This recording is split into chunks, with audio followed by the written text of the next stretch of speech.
escolhido, juntamente com os irmãos da Beit, ó grande Deus, para ouvir mais uma porção da palavra, para achar, e intercedemos para teu servo, ó grande Deus, para que o Senhor, ó grande Deus, abençoe ele, que possa dar, ó grande Deus, entendimento acerca da palavra, e que os nossos corações estejam abertos, ó grande Deus, para ouvir a tua palavra, ó grande Deus, através do teu servo, e que o Senhor visite as famílias, ó grande Deus, que estão passando por necessidades, ó grande Deus, em todos os sentidos, ó grande Deus. Mas o Senhor conhece a necessidade de cada um, o Senhor conhece, ó grande Deus, as limitações das pessoas, dos teus servos também.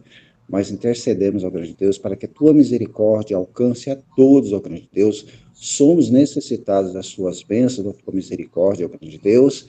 Mas através do teu Filho amado Yeshua HaMashiach, cremos que logo, logo, grande Deus, todas as coisas se normalizarão, grande Deus, em nome do teu Filho amado. Então, desde já, nesse momento, ó grande Deus, pedimos que o Senhor abençoe este estudo, ó grande Deus, usando o teu servo aí, ó grande Deus, o Vicente, que o Senhor também continue abençoando ele, e que o Racode, ó grande Deus, abençoe e dê sabedoria, ó grande Deus, para ministrar essa paraxá. Tudo isso em nome do teu Filho amado, o qual vive e reina para todos sempre. Amém. Amém. Amém. Amém, mesmo. Bom, 6, né? No dia 26 de abril, será o 14º dia do mês de Iyar, ou seja, é aí a data onde se comemora ali o segundo Pessa, né? Ou chamado, intitulado por o Pessa Sheni, né? Segundo Pessa, para todos aqueles, né, que de acordo com o rito da Torá, estiveram impedidos, né, por algumas circunstâncias de viagem, tiveram contato com o morto, e acabaram ficando impurificados para poder, ou impedidos, no caso dos viajantes, de fazer o seu cerimonial. Lógico, às vezes aconteceu, não aconteceu nenhuma dessas duas circunstâncias com alguma das famílias, né, que nos acompanham ou que seguem também a tradição, o calendário do nosso povo. Talvez vai que alguém perdeu por alguma razão, né, algum motivo de força maior, coisa do tipo. Então a pessoa tem uma oportunidade de celebrar um jantar festivo, comendo ervas amargas, fazendo a leitura da Haggadah, junto com sua família, seus filhos, em volta da mesa, para poder celebrar o nome do Eterno. Então, uma festa a grande festa, né, que abre o calendário de todas as festas, que tem um contexto profético muito forte no nome do nosso ungido, do nosso Yeshua, né? O sacrifício da peça remete ao cordeiro pascal, ou seja, ao cordeiro de peça, o corban peça, que eram os sacrifícios ofertados ali no Santo Templo, e que foi, né, celebrado ainda no Mitzrayim, no Eretz Mitzrayim, ou seja, na terra do Egito, quando os nossos irmãos foram libertados pelo braço forte, pela a liderança de Moshe Rabbeinu. E eles celebraram esse Pessa ainda nas terras do Egito, ainda com seus lombos cingidos, os seus pés calçados, né, e preparados ali para poder sair em retirada a partir do momento que viesse a ordem do Eterno. Então hoje nós temos porção Mehu Barot, ou seja, porção dupla de acordo com o nosso calendário hebreu aí, o calendário das nossas festas. Hoje nós vamos ter aí essa porção. Para mim, ela faz todo sentido quando ela cai exatamente em Mehu Barot, porque se nós pegarmos a situação tanto da porção Tazriá, né, que significa conceber, ou ela falar crescer, e a porção Metzorá, que é Metzorá, entenda-se como o afligido, né, de Tsaraat, que foi, de uma certa forma, equivocada, né, e é até errôneo nós citarmos aí como sendo a pessoa com lepra. É uma doença física, só que ela é de ordem espiritual. Ou seja, o mundo físico, ele tem íntima ligação com o mundo espiritual. De forma de tudo aquilo que eu faço, né, todas as ações que nós fazemos nesse mundo de Asiá, mundo físico, essas ações minhas, elas têm projeção no mundo espiritual. E isso aí os rabinos vão explicar exatamente, que existem doenças que elas são de ordem espiritual. Tem doenças que nós sabemos são de ordem física, né? Que qualquer um de nós está acometido a ter uma dor de cabeça, uma disfunção no coração, coisa parecida, algum órgão nosso não funciona adequadamente, a gente vai no médico, faz um tratamento, e isso aí, né, o Eterno nos providencia a sua cura. E outras doenças já são aquelas doenças de caráter de arrependimento, né?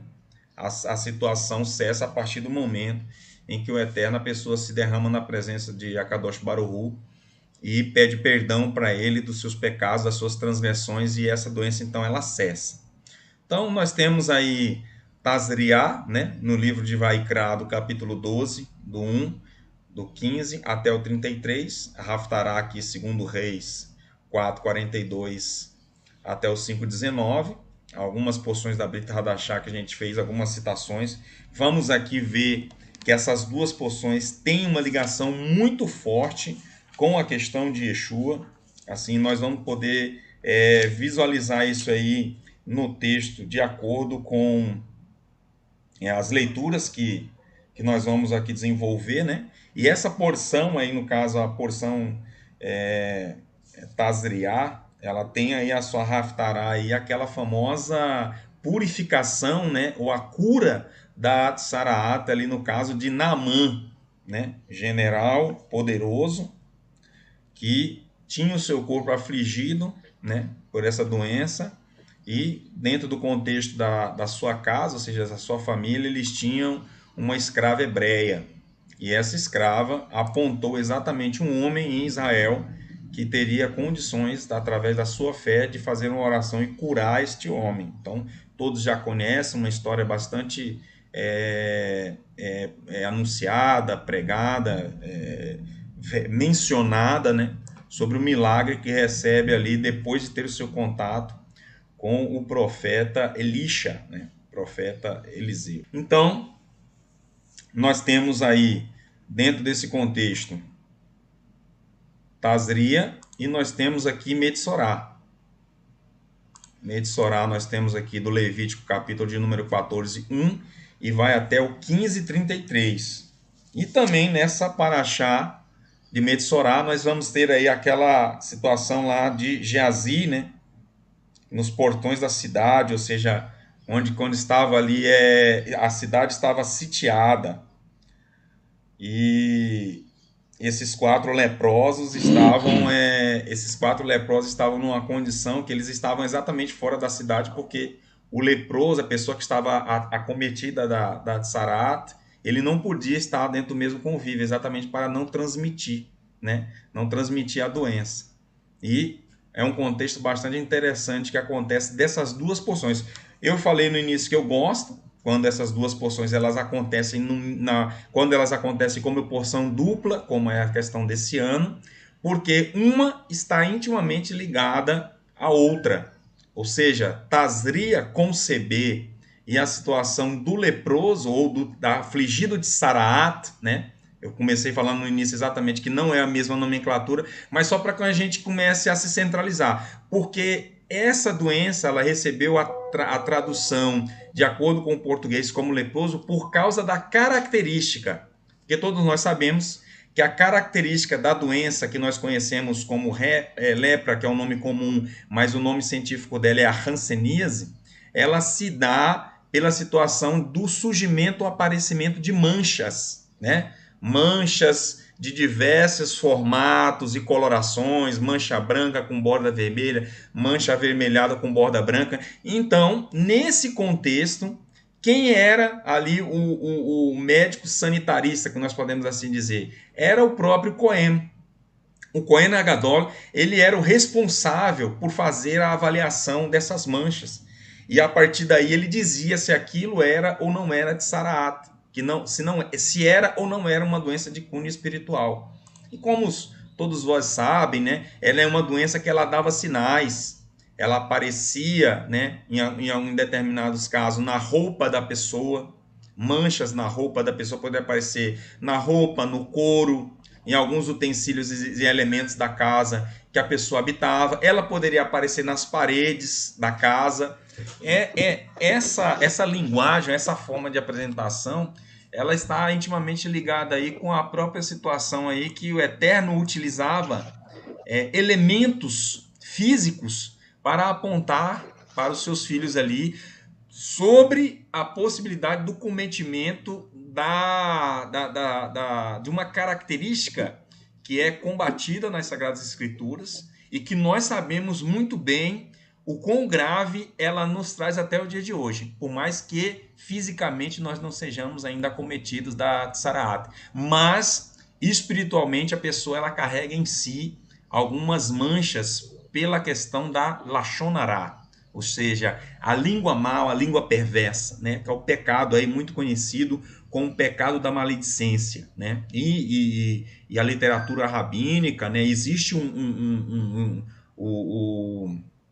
o escritor lá, meu nome do rabino lá, Hafetz Haim, isso, eu sempre me falta lá. Hafetz Haim, ele tem um trabalho inteiro, né, de reflexões diárias, que é exatamente baseado em cima da questão da Lashon Hará, que é algo que você tem que tomar muito cuidado, porque a Lashon Hará não é simplesmente quando você, às vezes, alguém te faz alguma coisa que tentou te prejudicar, seja no teu trabalho, seja na tua vida cotidiana, ou socialmente, ou até mesmo dentro do ambiente familiar. A gente sabe que tem muito isso, principalmente em famílias grandes. Os irmãos sabem muito como funcionam essas coisas. A Lashon Hará, ela não é simplesmente quando você avalia uma situação de alguém que quis te prejudicar em alguma circunstância. E quando você dialoga, conversa com sua esposa, conversa com seus familiares que têm envolvimento com aquela situação, isso não é fazer comentário depreciativo em relação à vida daquela pessoa. A Lashon Hará, ela está mais classificada, ela está mais enquadrada naquele sentido onde existe um sentimento negativo entre a minha pessoa e aquele que eu quero atingir. Eu não sei se eu consigo me fazer interpretar dessa maneira. Não é quando você trata um caso de alguma situação que você avalia, por exemplo, no nosso meio, no meio comunitário. Nós somos responsáveis uns pelos outros. E nós temos que tomar cuidado exatamente de alguns tipos de pensamento ou de direcionamento que algumas pessoas acabam tentando dar para alguma dessas pessoas que às vezes está no âmbito da comunidade. Se a pessoa disser assim, não, eu não vou falar nada porque eu não vou cometer Lashon Hará, isso é um erro. Por que isso é um erro? Porque a advertência, o fato de chamar a atenção para qualquer comportamento que ele seja reprovável, isso aí é uma obrigação que nós temos. Nós temos por obrigação de fazer uma exortação para qualquer um dos nossos irmãos, inclusive em situações também que envolvam a liderança de cada comunidade. A gente tem que começar a entender isso muito por certo. Ao passo que a Lashon Hará propriamente dita, ela é um comentário que causa um impacto naquela pessoa que ouve, sem muitas vezes aquela pessoa ter sido provocada ou sem muitas vezes aquela pessoa ter feito algo que de fato merecesse um comentário negativo dessa parte. Ou seja, é quando eu tento atingir, ela sai ali, meu irmão, até um pouco com uma situação de inveja, né? Infelizmente, existem algumas situações que existem pessoas que sentem, isso é um sentimento natural, normal de algumas pessoas. Sentir inveja por outras pessoas, e isso aí causa incomodação na pessoa. E de uma certa forma, a pessoa quer atingir aquela outra pessoa através de comentários depreciativos ou negativos. Então a gente tem que ter isso muito certo, muito claro, até mesmo para que, se nós estivermos envolvidos em alguma situação que você percebe que aquilo ali está saindo de uma avaliação do caráter de uma pessoa e está entrando para uma ou outra seara, que é aquela seara de atingir mesmo a pessoa, então você tem que ter ali as suas ferramentas, os seus meios, para que você venha se livrar deste enredo aí. Você tem que sair fora. Por quê? Porque nós sabemos sobre a questão da consequência, a Lashon Hará não é somente de quem a promove, né? Inclusive a literatura chama a pessoa de assassino, o cometedor, porque ele mata 3 pessoas, ele mata a si próprio, ele mata o ouvinte e ele mata a pessoa de quem se fala. Então, daí nós começamos a entender sobre a questão do grau, né? Do grau, do que isso de fato representa. E infelizmente no ambiente de algumas comunidades, e isso a gente já percebeu principalmente dentro desse ambiente religioso, não vou falar aqui só cristão, em ambiente judaico, eu acredito que isso também ele tem as suas ocorrências, mas eu acredito que como as pessoas são ensinadas adequadamente sobre a questão da Lashon Hara, dentro da cultura do nosso povo, as pessoas elas estão em um nível de cautela um pouco maior. Infelizmente, no meio cristão, a gente já ouviu e já presenciou diversas situações em que o pecado da Lashon Hara, da maledicência, é algo assim extremamente corriqueiro em relação a alguns círculos religiosos e também familiares. Então, são sinais, são alertas que nós devemos ter para que a gente não seja enredado por esse tipo de situação que venha a nos prejudicar, venha prejudicar a nossa família e venha prejudicar aqueles que que são pessoas que são queridas por nós, ou até mesmo pessoas que não são tão queridas assim, mas nós temos a nossa postura de manter sempre a questão do respeito, do bom trato e avaliar as pessoas pelo que elas de fato são e não pelo aquilo que as pessoas falam das outras, né? Então a gente tem que se alinhar e tomar muito cuidado em relação a isso. Então, Tazriá dentro desse evento, né? Por isso que eu falo, essa porção ela entra uma dentro da outra, porque Tazria ela vai falar sobre a questão ritual de purificação, separação da mãe, vai falar sobre Nidá, Nidá, né, o período em que a mulher ela se torna ritualmente impura de ter intimidade com seus maridos, né? No nossos casos, as nossas esposas, durante aquele período do seu ciclo menstrual. Existe um tratado talmúdico, o Tratado de Nidá, que trata especificamente sobre essa situação de períodos. A Torá, de acordo com o texto da Torá Sagrada, ela vai estipular exatamente o período de 7 dias, né, dessa separação ou dessa aproximação entre o marido e a mulher.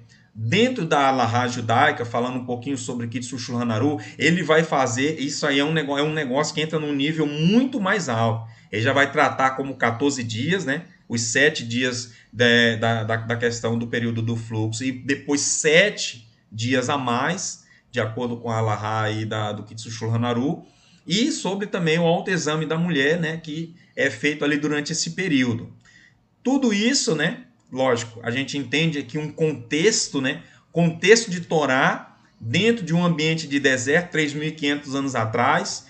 Não existia água potável, não existia a questão de banho como se tem a forma de como se dá nos dias de hoje. A asepsia ela era muito mais prejudicada e tudo isso estava intimamente relacionado para que não houvesse a contaminação.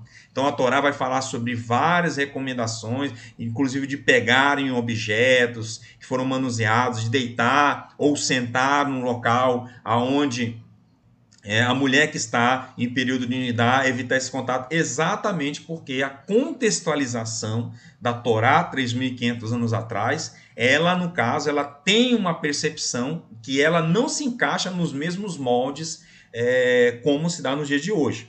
A gente vê, né, até mesmo por tradição e a cultura judaica, aí tem até-se o hábito de dormir em camas separadas, né? O quarto dos casais tem lá 2 camas, né? Cada um tem a sua cama ali, e dorme em ambiente separado exatamente por essa questão da purificação. No nosso caso, nós culturalmente não adquirimos isso, então, pela questão da higiene, pela questão dos mecanismos que hoje possui, né, tudo aquilo que a tecnologia proporcionou para que as mulheres se mantenham, né, asseadas, se mantenham dentro do estado de pureza, eu não encaro, né, eu falo assim na minha opinião, eu não encaro isso como uma necessidade de dormir em camas separadas com minha esposa ou até mesmo separado, isolado ali de uma forma que não houver nenhum tipo de contato. O que a Torá vai falar especificamente ali é sobre a intimidade conjugal entre o marido e a esposa. Isso aí, logicamente, é evitado de todas as formas, até mesmo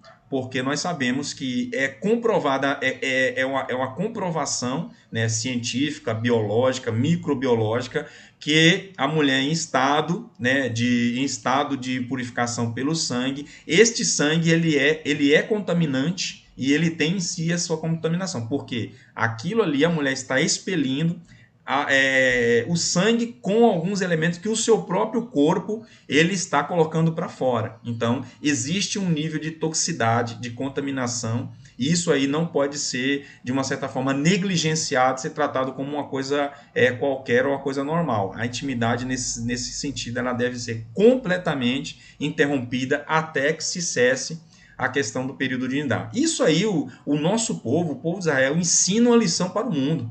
Essa lição de separar as coisas, o puro do impuro, o santo do profano, numa cultura ainda tribal do nosso povo de 3.500 atrás, sobre questões de higiene, o mundo hoje tem se voltado de uma forma como nunca se viu para a questão da higiene. Todos vós são sabedores disso, que principalmente essa doença, esse fator coronavírus que está aí hoje aí, ele foi algo que chamou a atenção de forma assim gritante sobre uma ação que o nosso povo já tem. As leis de pureza familiar, elas são milenares, né? O nosso povo carrega as leis de pureza familiar desde o deserto.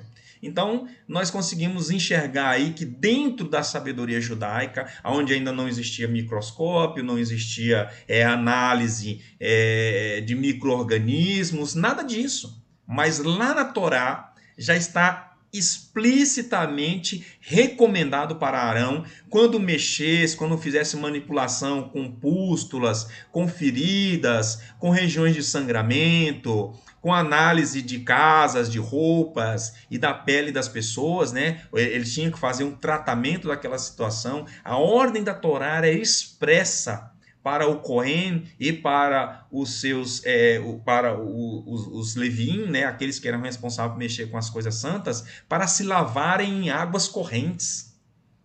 Isso assim parece uma coisa assim tão lógica, mas se você parar para analisar, antes da descoberta do microscópio, os médicos tratavam os doentes dentro dos locais ali, que ainda não era nem hospital, não era nem hospitais, era casa de recuperação de doentes. Existia-se o hábito de se lavarem, ou seja, os médicos lavavam as suas mãos, os seus utensílios, no mesmo recipiente, na mesma bacia. Imagina o nível de contaminação que não se passava, o tanto de gente que não morria de doenças outras que a pessoa não tinha nem ideia de ter se contaminado com aquilo, mas pela forma de como tratar essa questão microbiológica, que era desconhecida, isso aí foi algo que somente depois, né, muitos anos depois, que foi verificado que essa questão microbiológica aí, da participação que isso tem em vários tipos de doenças infecciosas. Então, o Cohen Gadol, ele tinha que ser ali praticamente, ele tinha uma formação ali de um sanitarista, né? Aquele que avaliava, que fazia, que verificava, fazia análise, né, de vários tipos, não só de feridas, de manchas e de outras enfermidades que aconteciam, que era exatamente para preservar o nosso povo. Nós estamos falando aqui de uma época em que não existia antibiótico, não existiam aqui anti-inflamatórios, esses medicamentos que hoje nós compramos aí, nos livramos facilmente de qualquer doença. Num estado dessa forma, a situação ela é agravada de forma assustadora, porque se você não contém a doença, a questão da proliferação viral bacteriana, uma doença fácil como uma gripe pode matar uma pessoa. Nós temos a ocorrência de gripe, de gente morrendo de gripe, né? Infelizmente, por causa da questão da pandemia, muitas coisas dessas aí parece que as doenças sumiram, mas as doenças estão todas aí. A única coisa que aconteceu é que pararam de falar, só estou falando numa coisa só. Mas nós temos aí. Então, o nosso povo ele já tem esse hábito de se tratar, de se cuidar, de elevar a questão da sua separação, da sua purificação de uma forma muito criteriosa. E tudo isso surte um efeito positivo na saúde do nosso povo e da contribuição que o nosso povo tem em relação a várias descobertas científicas, tecnológicas, que vem ajudando aí a questão da medicina de uma forma global, mundial, que é oriunda da mente hebraica, a mente, né, inspirada por Akadosh Baruch Hu, e que faz com que tudo isso venha a despontar como um benefício para a humanidade. Então, o nosso povo, o povo judeu, é uma nação abençoada que abençoa a humanidade, né? Acredito que todos vós acompanharam aí, teve a nova revolução da medicina ocular, que eles descobriram aí, né? Conseguiram formatar aí uma lente de contato que que recupera a visão do cego. Então, você agora vai ter um olho artificial, né?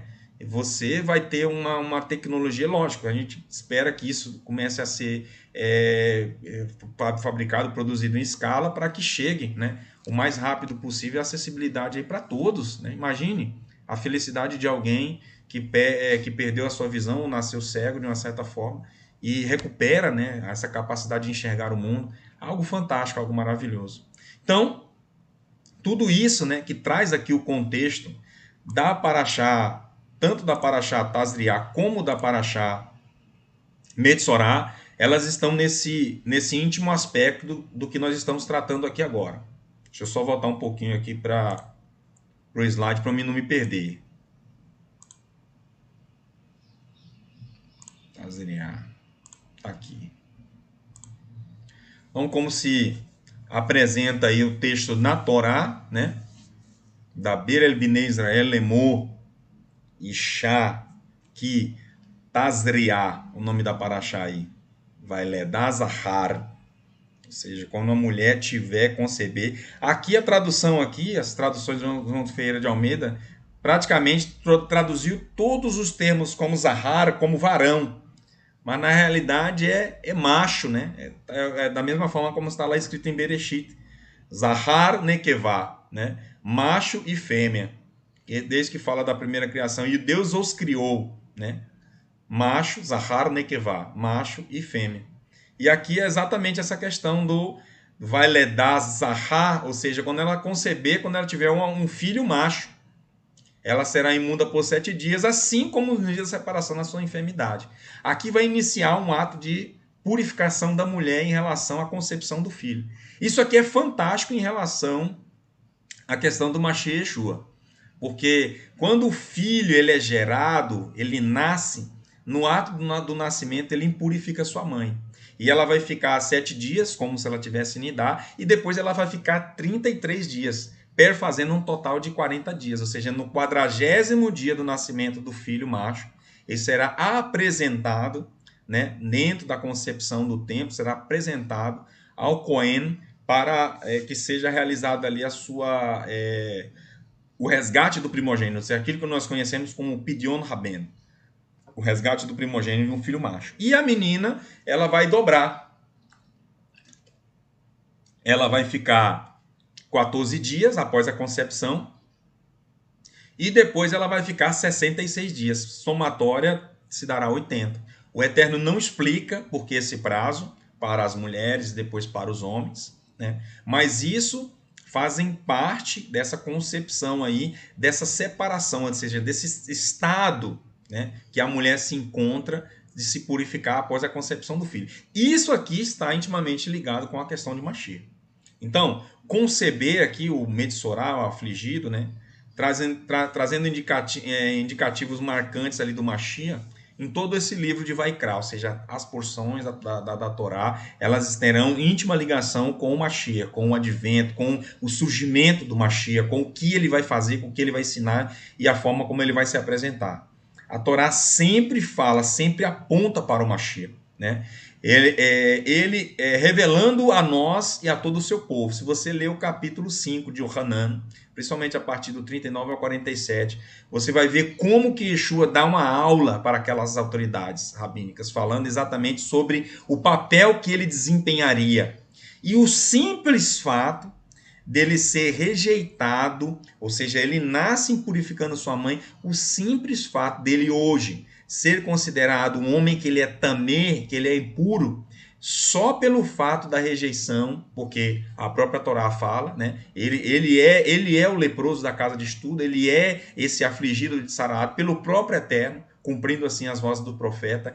Isso aí por si só já é um selo, já é uma autenticação de que Yeshua é o Messias da casa de Israel, e a seu tempo os olhos, as escamas e os tampões dos ouvidos serão retirados pelo próprio Adonai, e o nosso povo desfrutará da presença do seu ungido. Como está escrito em toda a literatura aí dos profetas, né? E que os comentários rabínicos atuais, principalmente do judaísmo normativo atual vigente, foge de todas as maneiras, de quaisquer elementos da tradição, da literatura, que tem algum tipo de aproximação com Yeshua. Porque isso aí, de uma certa forma, é descartado exatamente para não apontar para ele como esse prometido, como esse ungido, porque nós sabemos que o que impera no sistema atual normativo hoje do judaísmo ortodoxo, que rege toda essa questão judaica, é uma postura avessa completamente anti-Yeshua,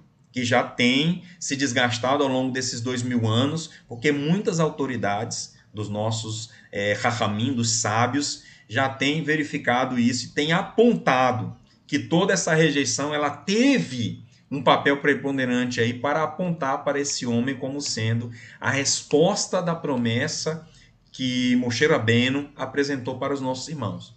Então tem vários, né? O mundo judaico hoje já não é nem a sombra do que foi outrora, porque essa revelação, a cada tempo, a cada período novo que nós temos, a cada geração, ela tem só se mostrado e ratificado que essa informação ela é digna de confiança.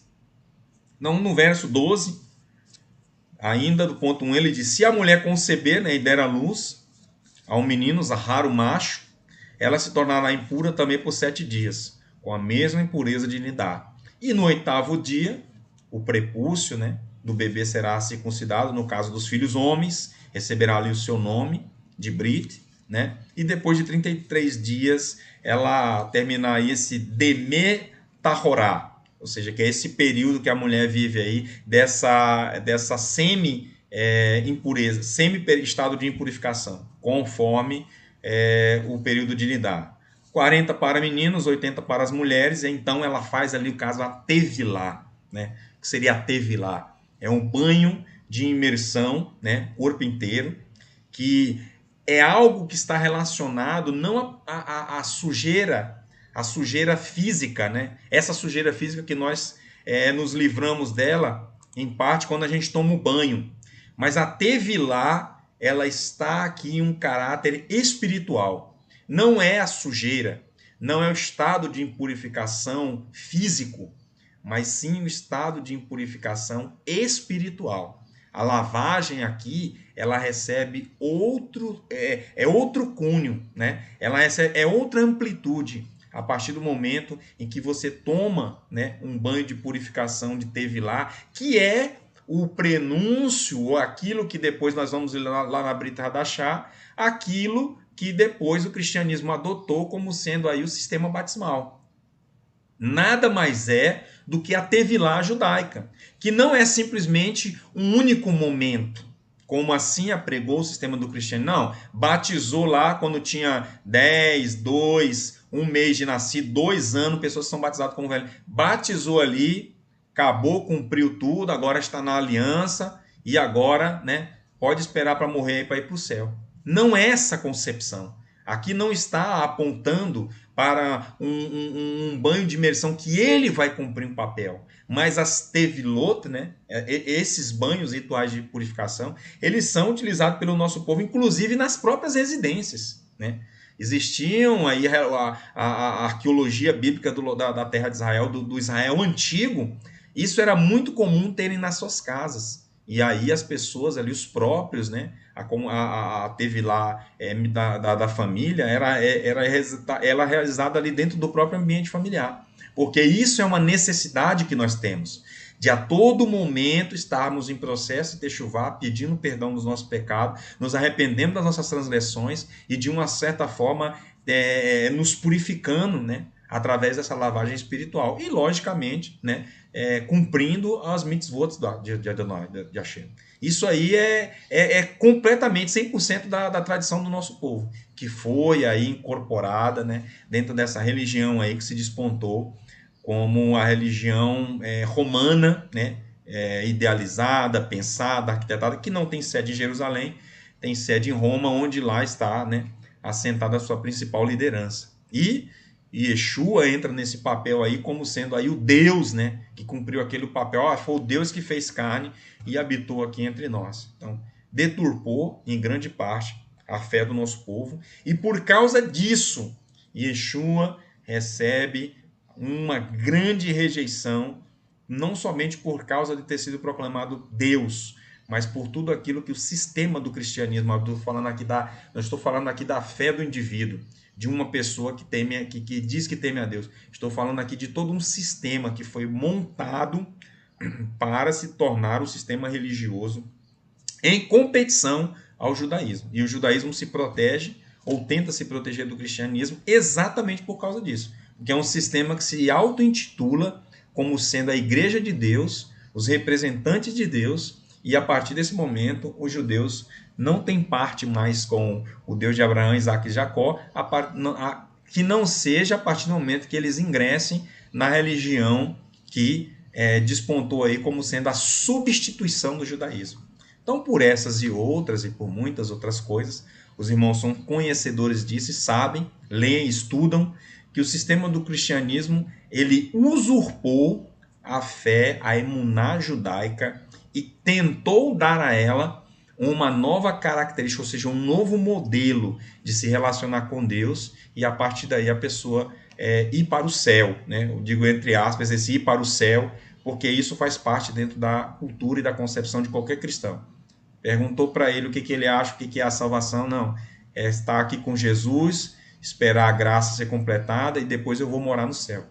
Essa daí é a ideia básica de qualquer cristão professante, ou não, né? Mas que recebeu uma educação dentro dos moldes do cristianismo.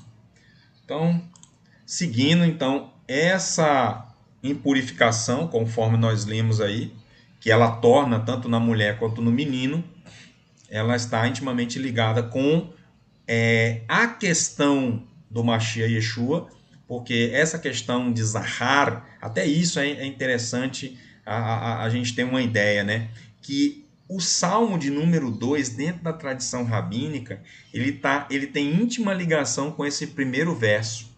Se a mulher conceber e der à luz a um Zahar, a um macho, ela será também por 7 dias. E dentro da tradição, este verso está conectado com o Salmo de número 2, né? Uma ligação direta com o Mashiach, porque ele nasce e torna sua mãe impura. E ao mesmo tempo que ele torna sua mãe impura, o que acontece com ele? Ele se torna um Metzorah. Aqui é algo importante, preste atenção. Ele se torna um Metzorah e a partir desse momento ele recebe um outro olhar de perspectiva do seu povo. Aqui, se a gente começar a fazer uma correlação com aquilo que escreveu o profeta Isaías, falando sobre o Messias, falando sobre a sua rejeição, e até mesmo a forma, né, como inicia ali o capítulo 53, né, eles eram um homem, não só um homem de dores, mas era um homem que em si ele não apresentava formosura, ou seja, ele não era um homem que tinha um semblante que causava empatia daqueles que via. Ele era como um daqueles que quando as pessoas olhassem para ele, virassem o seu rosto. Ou seja, não quisessem fitá-lo, não quisessem olhar para ele. Ele se torna um Metzorah.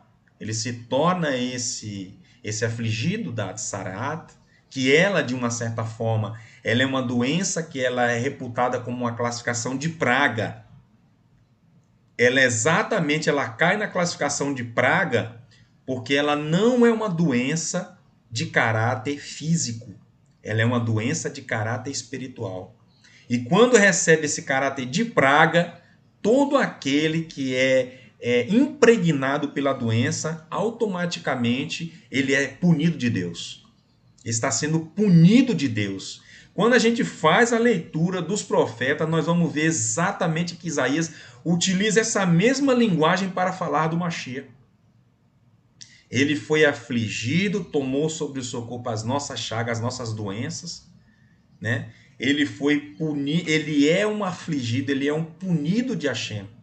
Ou seja, não a culpa que ele fez por merecer, mas a condenação que estava sobre todos os seres humanos. E ele fez exatamente cair sobre o seu corpo.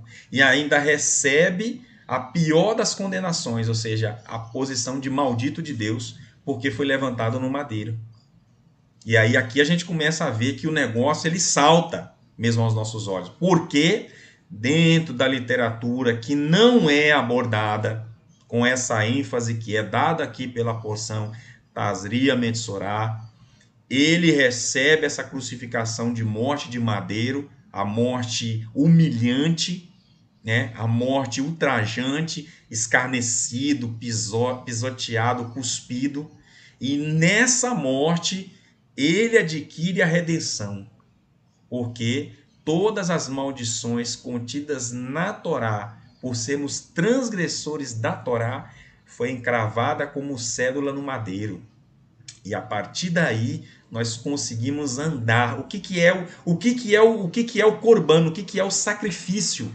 Quando eu estou punido, né, diante de Deus numa situação em que eu sou culpado, eu levo um cordeiro, um novilho, eu levo um bode, eu levo um par de rolinhas se eu for pobre, para que eu possa fazer a apresentação do pecado de ratá, pecado de erro, de transgressão, e um para pecado de olá, ou seja, de louvor, de agradecimento. E esses animais são mortos na minha frente, representando ali naquele momento a morte substitutiva. Quem está morrendo é o animal, mas espiritualmente quem está revivendo após aquele ato físico ali é a pessoa que ofereceu. Então aqui entra, de fato, tudo aquilo que nós conhecemos, o que é morrer no lugar de outra pessoa.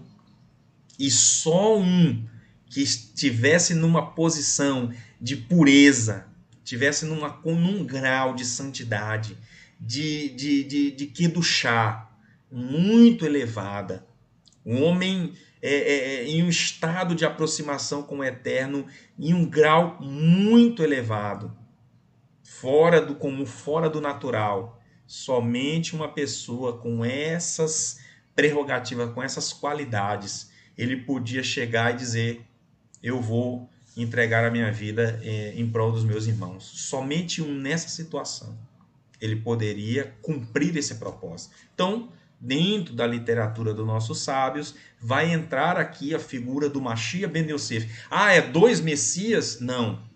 É um Messias, Mashiach Echad, ou Echad Mashiach. Um único Messias, em dois eventos. A negação, a humilhação, virar a cara, cuspir, apedrejar, negá-lo, em parte, a nação de Israel, e aí depois um segundo.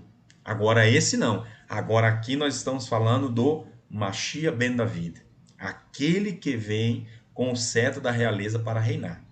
E aí sim, nele nós atingimos um status de plenitude em relação à nossa emuná com o nosso Deus. Não precisamos mais oferecer sacrifícios pelas nossas transgressões, porque no sacrifício dele, no reconhecimento da messianidade dele, ele garantiu não somente para a nação de Israel, expiação para a nação de Israel, para o pecado do nosso povo, mas também ele fez expiação por todas as nações da terra. Porque em várias festividades do nosso povo existiam sacrifícios que eram para o povo de Israel específico e existiam outros sacrifícios que eram feitos em prol das nações da terra, ou seja, para os Goim. E nele, esses sacrifícios se fundiram. E um único sacrifício colocou toda a humanidade debaixo dessa cobertura. Então aí a gente começa a entender por que leproso, por que afligido, por que esse homem ele tem essa condição e ele carrega em si, na sua vida, a própria característica de Mashiach ben Yosef e o Mashiach ben David. Que ele vem exatamente, ou seja, agora nós o aguardamos. Agora é o momento que nós esperamos por ele, porque ele já veio, já me deu tudo aquilo que eu precisava, a redenção, o modelo de fé, a forma de se relacionar com Deus, zeloso das tradições do nosso povo, mas não legalista. Zeloso das tradições do nosso povo, mas entendendo que tudo que o homem precisa fazer é teshuvá, voltar para o Eterno e se arrepender. E pedir todos os dias, clamar pela misericórdia. Como as orações do Sidur, do nosso povo aí.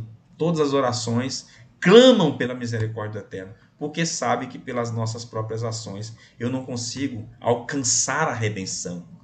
Através simplesmente das minhas ações. E nós temos nele, na esperança dele, que ele vai alcançar a plenitude para Kahal, a Mishpachat Adonai, a família do Eterno, quando ele agora, né, vem e poder cessar toda essa maldade, todo esse ódio, toda essa ira, toda essa fúria, né, todo esse desamor que as pessoas estão manifestando umas pelas outras. E nele nós vamos alcançar isso aí. Deixa eu fazer uma última reflexão aqui, falando de tudo isso que eu estou colocando. Então, os escritos antigos, né, tudo falando dentro do contexto dessa paraxá, que é uma coisa que a gente não tem costume mais de ver hoje. Os escritos antigos apontam exatamente para a condição de Yeshua. É muito forte as ligações entre tais passagens com Yeshua. Sempre é falado de uma maneira sutil, sem aprofundar nos assuntos, pela tamanha relevância da primeira vinda do servo sofredor. Os comentários sobre Mashiach falam sempre, né, da vinda profética, onde apontam para a reconstrução do terceiro templo e a paz universal. É algo que vai acontecer. E o Talmud, Tratado Sanhedrin 98a, né, Rav disse, o mundo foi criado para Davi. Shmuel disse, para Moisés. Rav Yohanan disse, para o Messias. E qual é o seu nome? A escola de Rav Shila disse, o seu nome é Shilo, como está escrito, Bereshit capítulo 49. Até que venha Shilo. A escola do Rav Yanai disse, o seu nome é Inon, pois está escrito, o seu nome permanecerá para sempre. Antes de existir o sol, o seu nome já era Inon. Os rabinos disseram, o seu nome é Erudito Metzorá. Traduzido em linguagem livre aí, o erudito leproso. Como está escrito, certamente ele levou sobre si as nossas enfermidades, as nossas dores levou sobre si. Ainda assim, nós o tínhamos como um Metzorá. Né? Lá no texto do profeta Isaías vai estar a palavra Nagua, ferido e oprimido de Deus. Tem o mesmo significado de Metzorá, leproso, aquele que está afligido por Tsaraat. Segundo Maimônides, o pecado de Tsaraat, né, traduzido como lepra, proveniente da Lashon Hará, a língua má, né? Os nossos sábios disseram, uma pessoa que fala Lashon Hará é como alguém que nega o próprio Hashem. Aí vai citar aqui o caso de Miriam, quando pegou a sua condição do estado de lepra, no ciúme, né, com Aharon, da questão da mulher cuxita. Só mais uma coisinha aqui. Esse slide aqui que trata sobre a questão do homem que está em estado de Tsorá, né? Metzorá. O homem, quando na pele da sua carne houver uma inchação, ou pústula, ou empola branca, que estiver na pele da sua carne como praga, lenega, de lepra, então será levado a Harão ao sacerdote, ou a um de seus filhos os sacerdotes. Eu deixei grifado aqui que o homem aqui é uma apresentação na Torá que ela não é majoritária em relação a quando vai citar o homem, que geralmente cita-se a palavra Ish e não Adam. Aqui já dá-se uma luz, ou acende-se uma luz, uma reflexão. E nós temos aqui a palavra Nagua no profeta, que foi aquele que eu li no estado anterior aqui. Verdadeiramente ele tomou sobre si as nossas enfermidades e as nossas dores levou sobre si. E essa palavra, ou essa expressão Adam, mas que fala sobre o Messias davídico, né? Que o Dalet e o Men são duas palavras aí que são duas letras que apontam exatamente para o Messias davídico, levando aqui exatamente ele a um estado de praga, de doença, e ele sendo aqui recebendo, ou seja, essa condenação que não era para ele próprio, mas sim para mim e para você. O estado de impurificação, o estado de impureza. E por tudo isso, né, por tudo que lemos, por tudo que vemos, e eu gosto dessas duas parashiot, porque fazem aqui traz uma luz muito forte sobre Yeshua. Todas as parashiot, sem exceção, Mas existem algumas que elas são muito, mas muito carregadas da presença, né? Ou ali dessa questão do apontamento, né? Para este homem aí que veio ao seu tempo e cumpriu o propósito designado para nos legar, né? Esse exemplo aí e seguir, trilhar nos seus passos como um homem, né? No sentido já amplo da palavra, tanto para o homem como para a mulher, para que pudesse andar na presença do nosso Adonai. Ou seja, e ele fez esse apontamento. Ou seja, ele nos direcionou por esse caminho. E por isso que hoje nós temos aí livre acesso a Hashem, por causa que nós fomos alcançados, né, pela esperança que o seu filho carregou com a sua própria vida para toda a humanidade. E por isso nós estamos felizes e aguardando o seu retorno, em breve e em nossos dias. Amém, meus irmãos? Amém. Então, por favor, se tivermos alguém aí para fazer algum comentário em cima do que viu ou do que leu. Rocha, Pode falar, posso meu. ler só um... Eu vou ler aqui um pequeno pedaço do Midrash de Yalkut, que diz assim: a pessoa que é pecada por tzarat, por lepra, né, é por causa do pecado da calúnia e da maledicência. E fazer essa dedução, transformando a palavra metzorá, que é o afligido de lepra, o tzarat, Motzi. por motzirá, que faz sair o mal da boca. O leproso devia morar fora do acampamento, tal como o caluniador, que deve ser habitado, né, isolado por causa da sua boca, por causa da lashon hará. E fala da má língua, né? E diz assim que o caluniador, aquilo que você já falou, né, que ele é mais culpado que o assassino, porque o assassino mata um, né, e o caluniador mata três. Ele mata a si mesmo, ele mata quem ouviu. E eu digo que hoje o problema maior não é só quem fala, justamente é quem dá ouvido, quem alimenta isso, né? Então a pessoa parar para ouvir, inclusive em Pirkei Avot traz esse conselho, né? Que quem ouve é pior do que quem fala. Porque quem ouve alimenta, né, a boca do lashon hará. E também mata o caluniado. E vai mais longe aqui, o Midrash fala assim, que o lashon hará, o caluniador, ele está em Roma e mata quem está na Síria. E quem está na Síria mata quem está em Roma. Porque a língua dele não é uma espada, é simplesmente uma flecha. E isso é, assim, algo que assusta.